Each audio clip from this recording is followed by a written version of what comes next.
Good morning everyone. सुबह का 5 बज चुका है एंड फाइनली जिस वीडियो को बेसब्री से इंतजार था वो अब आपके अपने इसी यूट्यूब चैनल में अपलोड होने जा रहा है। लेकिन उसके पहले आपने अभी तक क्या सेट नंबर ए को देखा या फिर सेट नंबर बी को? आगे बढ़ेंगे तो इसी सिलसिले में सेट सी और डी भी लेकर के आए हैं। मैं उम्मीद करता हूं आप इन सारे के सारे क्वेश्चन पेपर के सारे क्वेश्चंस को बहुत अच्छे से कवर किए होंगे। लेकिन अब ना तो हम सेट नंबर ए पढ़ेंगे, ना तो पढ़ेंगे सेट नंबर बी, ना तो कोई सेट, तो इसे हम साइड करते हैं। हमारे पास एक तगड़ा आने वाला है जिस डोज का नाम है बूस्टर डोज और इसका पार्ट नंबर फर्स्ट है।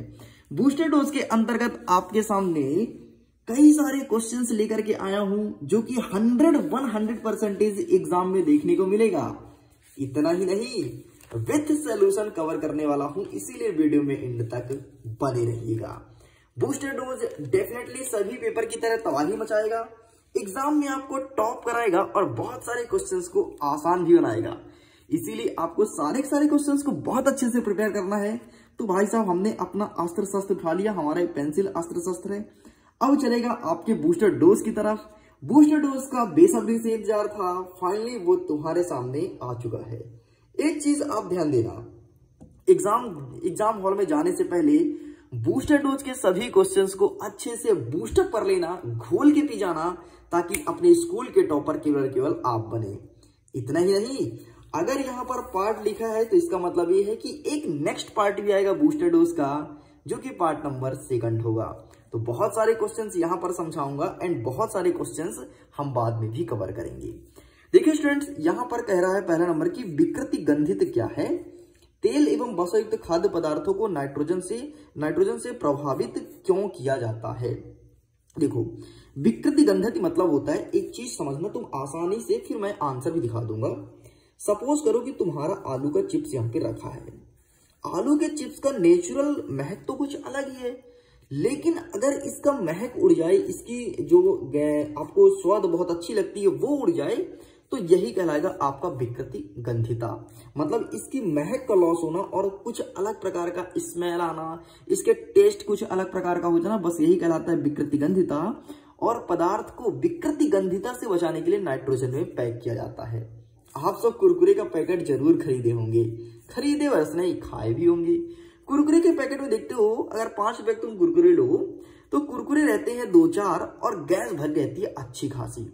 यही गैस होता है नाइट्रोजन को, और यही गैस विकृति गंधिता से बचाता है। अब बोलोगे सर इसका रीजन क्या होता है? अरे सिंपल सा भाई, अगर ये ऑक्सीजन से रिएक्शन करेगा ना तो इसकी महक उड़ जाएगी और ये पदार्थ आपका खराब हो जाएगा, मतलब विकृति गंधिता आपकी खत्म हो जाएगी और पदार्थ आपका खाने योग्य नहीं बचेगा। बस इतना आपको लिखना था। एंड फाइनली इसका सही आंसर क्या होगा? आंसर मैं आपके सामने प्रेजेंट कर देता हूं। तो ये रहा बेटा आपके सामने विकृति गंधिता, ऊपर देख सकते हैं, पढ़ लीजिएगा, आपको यही लिख करके आना है। साइड करते हैं नेक्स्ट क्वेश्चन। नेक्स्ट कहता है जब लोहे की कील को कॉपर सल्फेट के विलयन में डुबाया जाता है तो विलयन का रंग क्यों बदल जाता है? ये प्रश्न पूछा गया है। तो सिंपल सा यार, जब लोहे की कील को कॉपर सल्फेट के नीले विलयन में डुबाया जाता है तो लोहा कॉपर सल्फेट में घुल करके कॉपर को विस्थापित करके फिर सल्फेट मतलब हरा विलयन बनाती है और इस कारण से इसका रंग बदल जाता है। आंसर क्या होगा ये हम आपके सामने प्रेजेंट कर रहे हैं। तो ये रहा answer, please take a screenshot और एंड अच्छे से प्रिपेयर कर लेना। 100% एग्जाम में मार्किंग होने वाली है। नेक्स्ट कहता है आपका प्रश्न क्रमांक 3। प्रश्न क्रमांक 3 कहता है पीओपी अर्थात प्लास्टर ऑफ पेरिस को आर्द्ररोधी बर्तन में क्यों रखा जाना चाहिए? देखो भाई साहब, सबसे पहले मैं बता देता हूं, आर्द्ररोधी मतलब होता है जहां पर नमी ना हो। और आपको पता है अगर प्लास्टर ऑफ पेरिस को हम नमी वाले स्थान रखेंगे तो हमारा प्लास्टर ऑफ पेरिस जो रहेगा पीओपी वो बहुत जल्दी जम जाता है।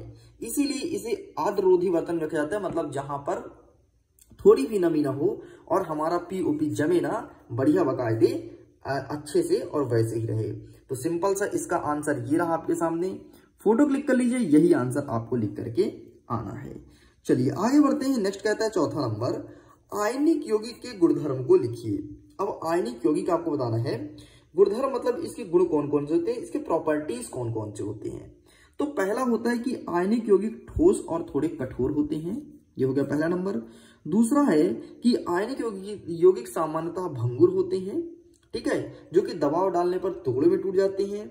तीसरा नंबर, इसका गलनांक और कथनांक उच्च होता है और ये प्रायः जल में घुलनशील होता है। बस इतना आपको लिखना था। आंसर क्या है, ये रहा आपके सामने, अच्छे से प्रिपेयर कर लेना, डेफिनेटली एग्जाम में मार्किंग होने वाली है।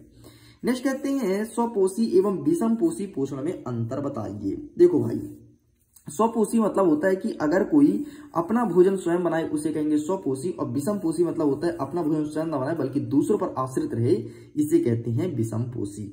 बस अब अंतर पूछा है तो ये रहा आपके सामने अंतर।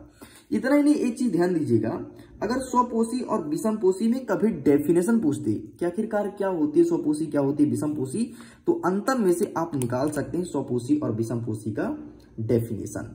ठीक है, देखो स्वपोषी पौधे हरे पौधे में होता है, ये हरे पौधे में नहीं होते हैं, शैवालों को छोड़ करके बाकी सभी जीवों में होते हैं। ये ऐसा घटक है जिसमें प्रकाश संश्लेषण द्वारा भोजन निर्माण स्वयं करते हैं, इसमें प्रकाश संश्लेषण द्वारा भोजन नहीं होते बल्कि दूसरों पर आश्रित रहते हैं। कुछ इस प्रकार से आपको लिखना है। चलिए आगे बढ़ते, नेक्स्ट कहता है जाइलम और फ्लोएम में अंतर बताइए।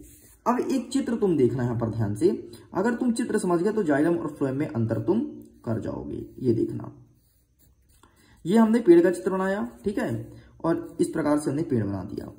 एक बार आपको पता है कि पेड़ को ग्रोथ करने के लिए, पेड़ को बढ़ने के लिए जड़ से चाहिए पानी, ठीक है, जो कि जमीन से मिलेगा, और पत्ती बनाएगा भोजन।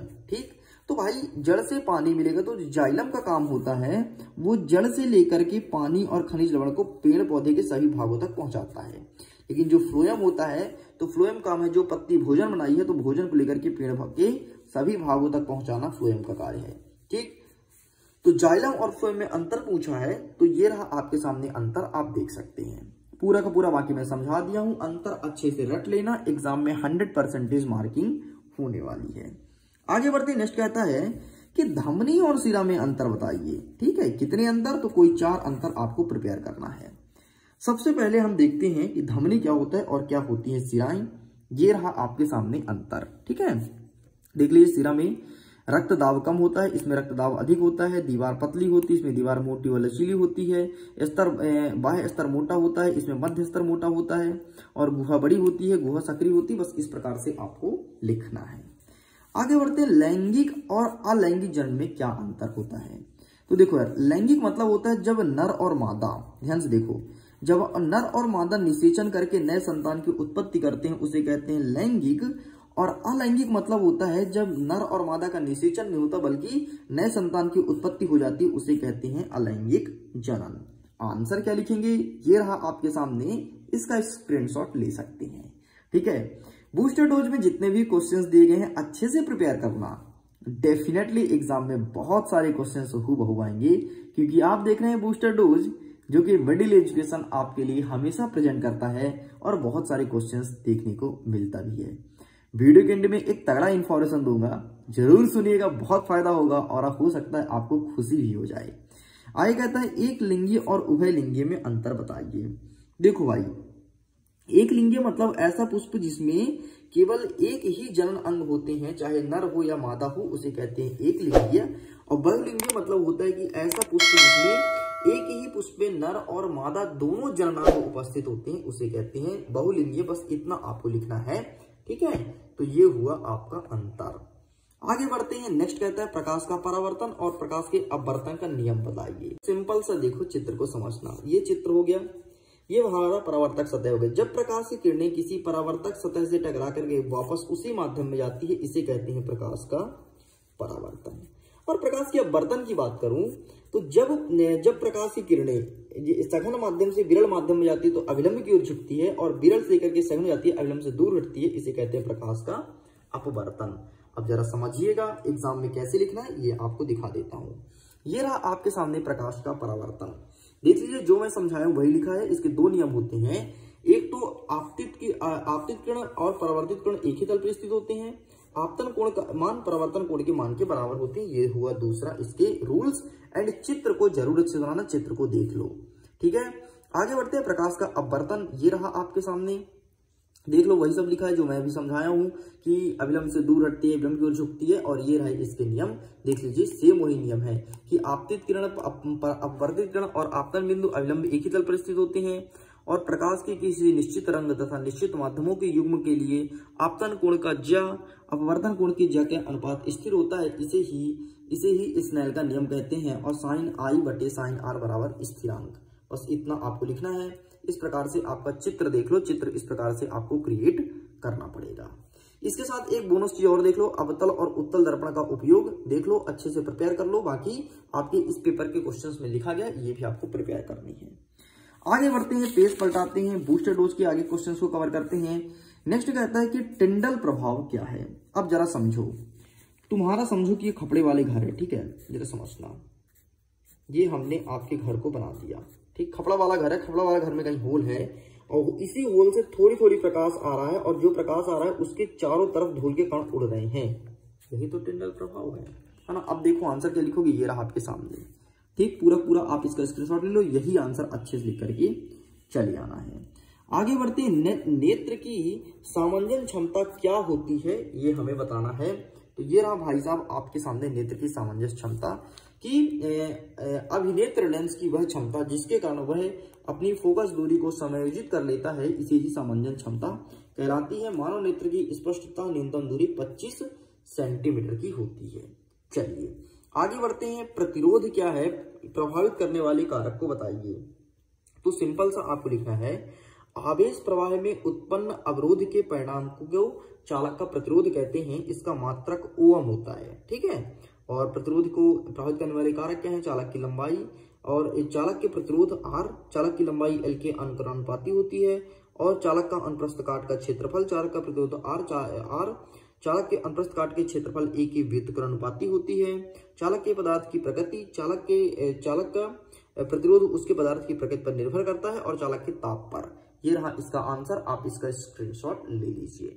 ओके स्टूडेंट्स, ये सारे क्वेश्चंस बहुत ज्यादा तगड़े वाले हैं, और डेफिनेटली आपके एग्जाम में देखने को मिलेगा, आपको भी ये चीज पता है। अगर तुम इंस्टाग्राम पर मेरा वीडियो देखे होगे तो फ्लेमिंग के बाएं हाथ को नियम को मैंने अच्छे समझा दिया था। दाहिने हाथ का नियम तुम्हारे एग्जाम में पूछा जाएगा, मतलब बायां या फिर दायां, एक प्रश्न आ रहा है। देखिए मैं बता देता हूं आपको, ये 100% एकदम रियल क्वेश्चन है, लेकिन इसमें क्वेश्चंस को मिक्स किया गया है, और मिक्स करके तुम्हारे सामने प्रेजेंट कर रहा हूं, इसीलिए इसका नाम है बूस्टर डोज। और सबसे पहले अपलोड होता है फेसबुक में, बाकी अदर फिर चैनल में और अदर जगह अपलोड होना स्टार्ट हो जाता है। तो फ्लेमिंग के बाएं हाथ का नियम बोला है बेटा, तो ये रहा आपके सामने फ्लेमिंग के बाएं हाथ का नियम, जिसको मैंने बहुत अच्छे से समझाया है। अगर तुमने नहीं देखा तो इंस्टाग्राम पर रील्स देख लो, डेफिनेटली आपको आसान भाषा में समझ आ जाएगा कि क्या होता है फ्लेमिंग के बाएं हाथ का नियम। आगे बढ़ते, नेक्स्ट क्या कहता है, फ्लेमिंग के हमारे दाएं हाथ का नियम कहता है, उसको भी हम आपको दिखा देते हैं। ये रहा आपके फ्लेमिंग के दाएं हाथ का नियम, ठीक है। जो दाएं हाथ का नीचे वाला होता है वो विद्युत धारा दिशा दिखाता है, और चारों तरफ का जो क्षेत्र होता है वो चुंबकीय क्षेत्र को दिखाता है। बस इतना आपको लिखना था।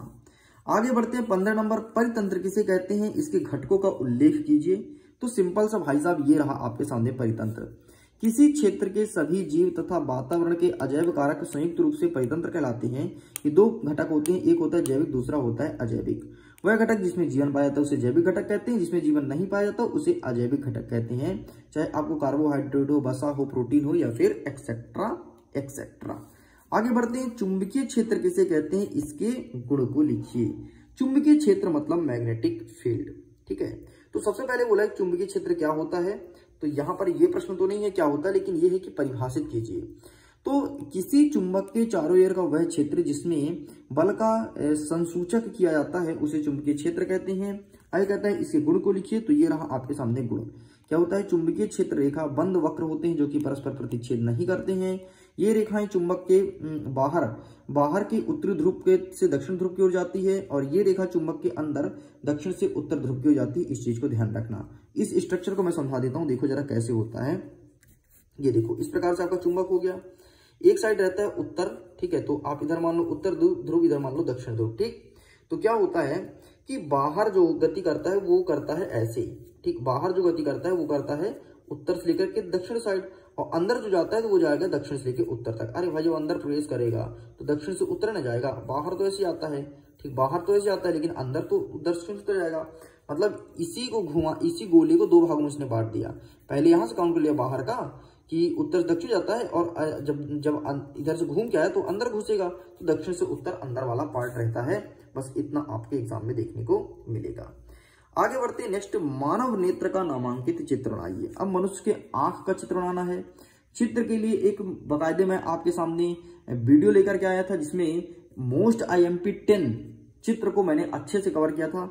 वहां अगर आप उस वीडियो को देख लोगे तो मात्र 7 मिनट के वीडियो में पूरे 10 चित्र तुम्हारे सामने रखा हूं, जो MP बोर्ड हर साल पूछता है। तो ठीक यहाँ पर पूछा मानव नेत्र, तो मानव नेत्र भी उनमें से एक है। नेक्स्ट कहता है तंत्रिका कोशिका का स्वच्छ व नामांकित चित्र बनाइए। अब हमारे सामने तंत्रिका वाला चित्र पूछा गया है, तो अगर आप चित्र वाले वीडियो को देख लेते हो तो सारे चित्र कवर हो जाएंगे। लिंक डिस्क्रिप्शन बॉक्स में दिया गया है, जाइए जाकर के चेकआउट जरूर कीजिएगा। आगे बढ़ते हैं नेक्स्ट कहता है पाचन तंत्र का नामांकित चित्र बनाओ। भाई सेम चीज है, ये पाचन तंत्र हो, चाहे आपका तंत्रिका कोश का हो, चाहे मनुष्य का हो, चाहे फेफड़ा का हो, चाहे हृदय का हो, ये सारे चित्र तुम्हारे सामने ऑलरेडी प्रेजेंट कर दिए गए हैं। एंड फाइनली ये रहा पाचन तंत्र, तो देख ही लो। ठीक है, बाकी पूरे डाल दिए गए हैं, टेंशन मत लो, जाकर के आसानी से देख सकते हो। तो 3 से 4 चित्र तुम्हारा एग्जाम में कंफर्म हो जाएगा। एक पहला ये चित्र पूछेगा, दूसरा ये चित्र पूछेगा, तीसरा ये चित्र पूछेगा, चौथा ये, 4 चित्र तुम्हारे एग्जाम में आ रहे हैं। ठीक है, इसीलिए उस वीडियो को जाकर के अच्छे से देख लेना। नेक्स्ट कहलाता है हाइड्रोजनीकरण को परिभाषित कीजिए। क्या होता है आखिरकार हाइड्रोजनीकरण? ठीक है, अच्छा तंत्रिका कोशिका का भी चित्र दिखा देता हूं। सो ये रहा आपके सामने तंत्रिका का चित्र, इस प्रकार से रहता है। बाकी मैं तो कहता हूँ चित्र वाली वीडियो को देख लो, 7 मिनट का वीडियो, 7 मिनट की वीडियो में पूरा खेल कर जाओगे। नेक्स्ट कहता है हाइड्रोजनीकरण को परिभाषित कीजिए। तो इसका आंसर अभी मैं स्किप करता हूं, हम आगे बढ़ते हैं, आगे क्वेश्चंस को कवर करते हैं और थोड़ी देर बाद इसका आंसर आपको बताया जाएगा। देखो यहाँ पर कहता है विरंजक चूर्ण, धोने का soda, baking soda, plaster of Paris का सूत्र, इसका रासायनिक नाम और उपयोग बताना है। सबसे पहले आप समझिए विरंजक चूर्ण के बारे में। देखो जो विरंजक चूर्ण होता है, इसका यूज सिंपल सा हम कागज उद्योग में करते हैं, और जो पीने का पानी होता है अगर उसमें कीटाणु होते हैं तो कीटाणु को मारने के लिए विरंजक चूर्ण का यूज करते हैं। ठीक, ये पहला उपयोग हुआ। हम बताएंगे रासायनिक नाम, टेंशन मत लो। रासायनिक विरंजक चूर्ण का रासायनिक नाम है कैल्शियम ऑक्सीक्लोराइड। क्या है? Calcium oxychloride. इसका सूत्र होता है CaOCl2। ठीक, नेक्स्ट है आपका धोने का सोडा। धोने के सोडा को कहते हैं सोडियम कार्बोनेट। ठीक है, ध्यान सुन लो ना, सोडियम कार्बोनेट का सूत्र होता है Na2CO3 × 10H2O। ठीक, ये होता है आपका सोडियम। धोने का सोडा, भाई धोने का सोडा है तो ज्यादा पानी लगेगा ना, तो 10H2O। ठीक, मतलब इसे सोडियम कार्बोनेट कहते हैं। एंड बेकिंग सोडा मतलब सोडियम बाइकार्बोनेट। एक बात बताओ, बेकिंग सोडा है, सॉरी बेकिंग सोडा नहीं, वो खाने का सोडा सोडियम बाइकार्बोनेट कहते हैं। बेकिंग सोडा कहते हैं सोडियम हाइड्रोजन कार्बोनेट। ठीक, इसका सूत्र होता है NaHCO3, सोडियम हाइड्रोजन कार्बोनेट। इस प्रकार से बेकिंग सोडा हुआ। प्लास्टर ऑफ पेरिस की बात करता हूं तो POP, जिसे कहते हैं कैल्शियम सल्फेट हेमीहाइटेड, यदि इसका सूत्र होता है तो CaSO4 × 1/2H2O, ये इसका फॉर्मूला होता है। नेक्स्ट आपका सूत्र और रासायनिक नाम पूछा, तो रासायनिक नाम एंड सूत्र मैं बता दिया। अब इनका यूज सुन लो। विरंजक चूर्ण का यूज है, धोने का सोडा का यूज कहाँ करते हैं, तो सिंपल सा कांच या साबुन के उद्योग में, घरों की साफ सफाई के लिए। बेकिंग सोडा का उपयोग आपके बेकिंग पाउडर बनाने के लिए, एंटासिड के रूप में। और प्लास्टर ऑफ पेरिस का उपयोग हड्डी को जोड़ने के लिए, दांतों को मजबूती प्रदान करने के लिए, फिर दांत नए लगाने के लिए, या फिर आप कह सकते हो खिलौनों को बनाने के लिए। बाकी इसका आंसर ये रहा, आप इसका स्क्रीनशॉट ले सकते हैं। चलिए साइड करते हैं। नेक्स्ट कहते हैं कि 4 हाइड्रोकार्बन का नाम और उसका सूत्र बताना है। भाई साहब 4 हाइड्रोकार्बन कौन कौन से हैं? मेथेन है, एथेन है, methane, ethane, propane, butane, pentane, hexane, heptane, octane, nonane, decane. ये 10 है, लेकिन हमसे 4 बोला तो 4 बताएंगे। ठीक है, बाकी इन सारे क्वेश्चंस को इस पेपर में भी कवर किया गया है। ठीक है, टेंशन मत लो। अगर तुम इस वीडियो को बहुत अच्छे देखे हो ना पेपर वाले, अगर तुम 4 के चारों सेट को बहुत अच्छे से कवर किए होगे तो देख लेना, तुमसे बेहतर एग्जाम कोई नहीं जाएगा। क्योंकि ये जो आपके बूस्टर डोज है, तो बूस्टर डोज में बहुत सारे क्वेश्चंस इस पेपर के क्वेश्चंस को ही डाले गए हैं, जो कि 100% एग्जाम में देखने को मिल रहा है। तो 4 हाइड्रोकार्बन का नाम बताओ, तो सिंपल सा methane, ethane, propane, butane, pentane, ये 5 को बता दिया मैं, लेकिन हमें 4 लिखना है। तो ये रहा आपके सामने, और इसका चित्र देख लो, इस प्रकार से आपको चित्र भी बनाना है। चलिए अंतिम नेक्स्ट प्रश्न जो कहता है लिंग के निर्धारण की प्रक्रिया को समझाइए। तो मनुष्य में लिंग का निर्धारण कैसे होता है, इसको जरा समझ लीजिए। तो सबसे पहले ये देखो भाई साहब, ये रहा आपके सामने कि मनुष्य में जो लिंग होता है, वो गुणसूत्र होता है, वो 23 जोड़ी गुणसूत्र होता है। इसमें से 22 जोड़ी गुणसूत्र नर का और एक जो लास्ट वाला होता है वो लिंग का निर्धारण करता है। ठीक है। किस प्रकार से रिएक्शन होता है, पूरा रिएक्शन दिखा देता हूँ। इस प्रकार से रिएक्शन होता है, देख लीजिए, ठीक है। नर का एक्स और वाई, मादा का एक्स एक्स, ठीक है। इस प्रकार से मिलन होता है तो x x x x x y बनता है, ठीक। पूरा स्ट्रक्चर ध्यान रखना। स्ट्रक्चर मैं समझा देता हूँ कैसे बनता है, जरा देखना। मैं कहाँ पर समझा दूँ, 1 सेकंड, यहाँ पर समझा देता हूँ, ठीक है। देखो, पुरुष का एक्स और वाई और महिला का एक्स और एक्स मिलता है, तो जब एक्स और ये वाला एक्स मिलेगा तो यहाँ बनेगा एक्स एक्स, मतलब होगी बच्ची। जब ये वाला एक्स मिलेगा तो ये बनेगा एक्स एक्स, ठीक है, ये मतलब होगी बच्ची। जब ये वाला वाई और ये वाला एक्स मिलता है तो ये बनता है एक्स वाई, ये हो जाएगा बच्चा। और ये वाला मिलता है तो ये हो जाएगा एक्स वाई, ये वाला होगा बच्चा। मतलब 2 कंडीशन में लड़की पैदा लेगी, 2 कंडीशन में लड़का पैदा लेगा, उसी प्रकार से बना हुआ है। आप इसे आसानी से देख और समझ सकते हैं। चलिए, तो इस प्रकार से आपका पहला वाला बूस्टर डोज पूरा कंप्लीट होता है, जिसमें मात्र आपके 23 प्रश्न थे। और अगर इन सारे क्वेश्चंस को प्रिपेयर करते हो तो अथवा सहित, सुन लो ध्यान से, अथवा सहित आपके एग्जाम में देखने को मिलेगा। वीडियो पसंद आया तो वीडियो को लाइक करें, अपने दोस्तों के साथ शेयर कीजिए। जल्दी मिलते हैं हम सेकंड बूस्टर डोज के साथ, जिसमें आगे के कुछ बचे हुए 2-4 क्वेश्चंस को कवर करेंगे। वीडियो पसंद आया हो तो लाइक करिएगा, पीडीएफ को डाउनलोड कर लिए, लिंक डिस्क्रिप्शन बॉक्स में दिया गया है। विथ सॉल्यूशन पीडीएफ आपके सामने अपलोड कर दिया गया है। मैं वीडियो बिन करता हूँ। एग्जाम के लिए all the best, bye bye.